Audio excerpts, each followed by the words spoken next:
আওয়ামী লীগ হবে যতদিন বাঙালি জাতীয়তাবাদ আছে। এদেশে বাঙালির সংখ্যা হলো ৯৯%। মুসলমানের চেয়েও বাঙালি এদেশে বেশি, কারণ তো সমস্ত মুসলমান ৯৯%, বাঙালি তো আছেই। এর বাইরে হিন্দু যারা আছে ৯% বা ৮%, এরাও বাঙালি।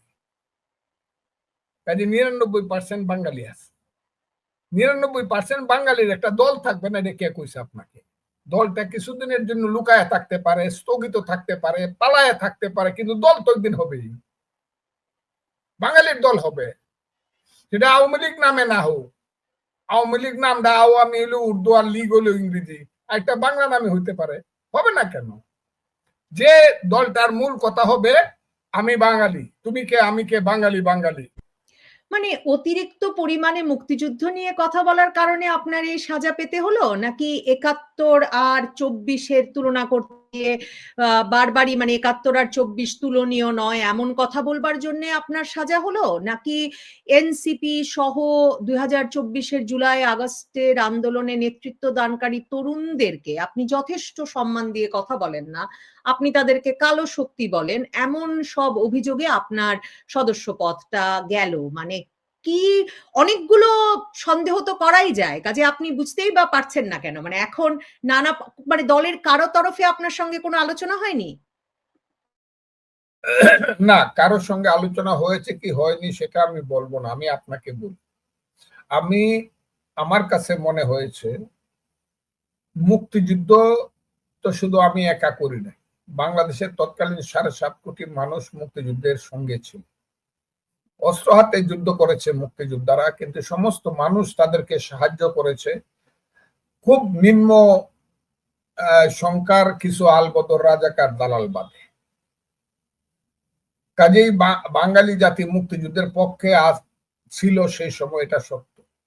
এবং আমরাও মনে করেছিলাম যে মুক্তিযুদ্ধের পরে গত ৫৪ বছরে যারাই মুক্তিযুদ্ধের বিরুদ্ধে ছিল তাদের অনেকেই ব্যক্তিগতভাবে মারা গেছে, কিন্তু যে দলটি মুক্তিযুদ্ধের বিরোধিতা করেছিল সেই দলটি রাজনীতি করছে, তার নাম জামাত। এবং আমার ধারণা ছিল জামাতের নতুন প্রজন্ম, এখন যারা রাজনীতি করছে জামাত এবং শিবির, তারা হয়তো বা বাংলাদেশকে নিয়ে নতুন চিন্তা করেই রাজনীতি করবে। ৭১-এর যে চিন্তাধারায় তারা রাজনীতি করেছিল, মানুষকে হত্যা করেছিল, মা বোনের সম্ভ্রম ধ্বংস করেছিল, বুদ্ধিজীবীদেরকে হত্যা করেছিল, সেইটা তারা ভুলে যাবে, অথবা সেটার জন্য তারা নিঃশর্ত ক্ষমা প্রার্থনা করবে বাঙালি জাতি বা বাংলাদেশের মানুষের।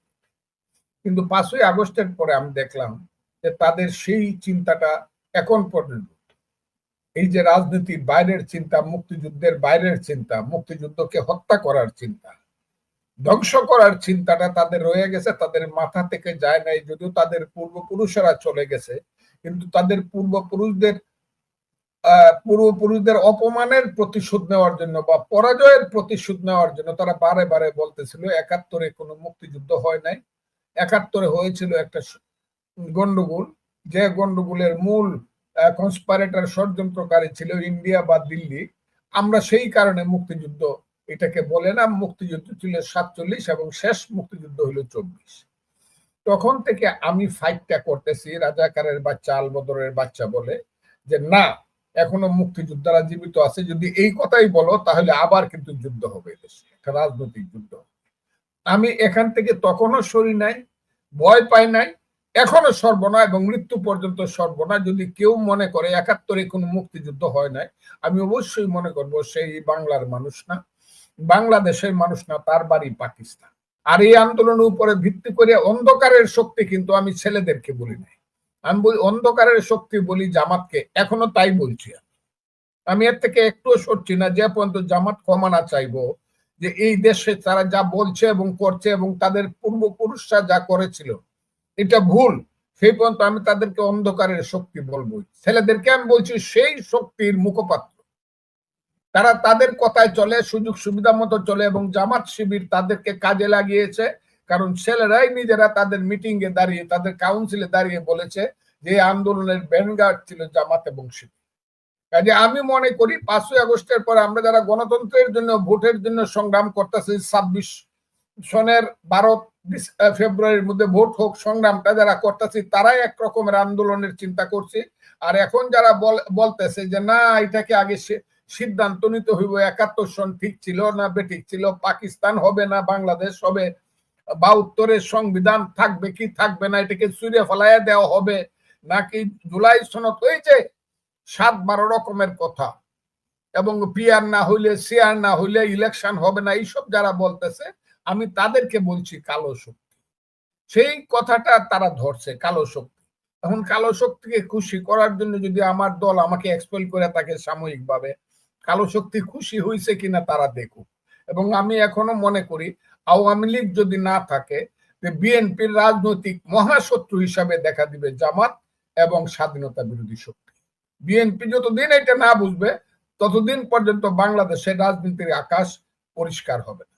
এই দেশে এখনো মুক্তিযুদ্ধের পক্ষে 95% মানুষ আছে, এটা আমার বিশ্বাস। এই বিশ্বাস যদি ভুল হয় তাহলে বুঝতে হবে আমার মৃত্যুটা অপমৃত্যু হোক। আমি আপনাকে কথাটা বললাম, 95% মানুষ বিশ্বাস করে ৭১ সঠিক ছিল, মুক্তিযুদ্ধ সঠিক ছিল, বাঙালি জাতির যে ১০০০ বছরের শ্রেষ্ঠ অর্জন সেটা হলো মুক্তিযুদ্ধ, এটা মানুষ বিশ্বাস করে। ওইটা ওই কিছুদিনের জন্য, ওই যে আমি সবসময় বলি, you can bluff some men for many times, many men for some times, but not all men for all times. এটা পারবেন না। মুক্তিযুদ্ধে জয়লাভ করবে, কারণ মুক্তিযুদ্ধই হলো সত্য। এটাই সত্য। আমি মানুষ হিসাবে জন্মগ্রহণ করি, রাজনীতি না। আমি বলছি আমি মানুষ, এটাই প্রকৃতি। আমি মানুষ হিসাবে মায়ের ঘরে জন্মগ্রহণ করি। তারপরে চিৎকারটা যখন দেই, মা যখন আমাকে জড়ায় ধরে, তখন মা বাংলা ভাষায় বাঙালি হিসাবে আমাকে আব্বু কইয়া বা বাবা কইয়া জড়ায় ধরে। এরপরে আমি মুসলমান বা হিন্দু হই। যার ঘরে, যদি হিন্দুর ঘরে জন্মগ্রহণ করি আমি হিন্দু হই, মুসলমানের ঘরে যখন জন্মগ্রহণ করি আমি থার্ড স্টেজ। কিন্তু আমি প্রথমত মানুষ। আর সেই মানুষের রাজনীতি আজকের প্রেক্ষাপটে হইল আধুনিকতা, প্রগতিশীলতা, বিজ্ঞান মনস্কতা, মানবতা, সাম্য। এটা হইল মধ্যযুগীয় বর্বরতা না। কাজে এটা জয়লাভ করবে।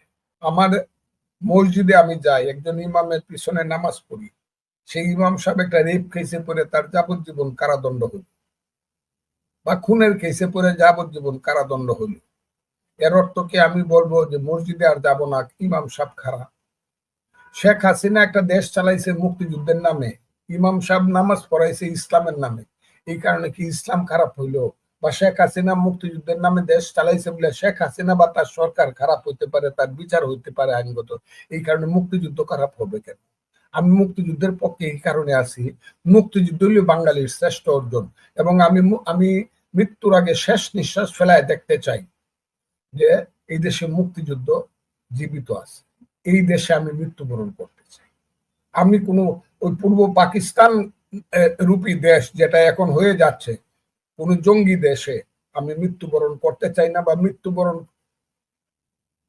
করব না। আর কি হবে আমি জানি না, কিন্তু আমি পূর্ব পাকিস্তান রূপী, আফগানিস্তান রূপী কোন দেশে আমি মৃত্যুবরণ করতে চাই না। আমি বাংলাদেশে মৃত্যুবরণ করতে চাই। এই কারণে আমি মুক্তিযুদ্ধের, আমি কারো পক্ষে না।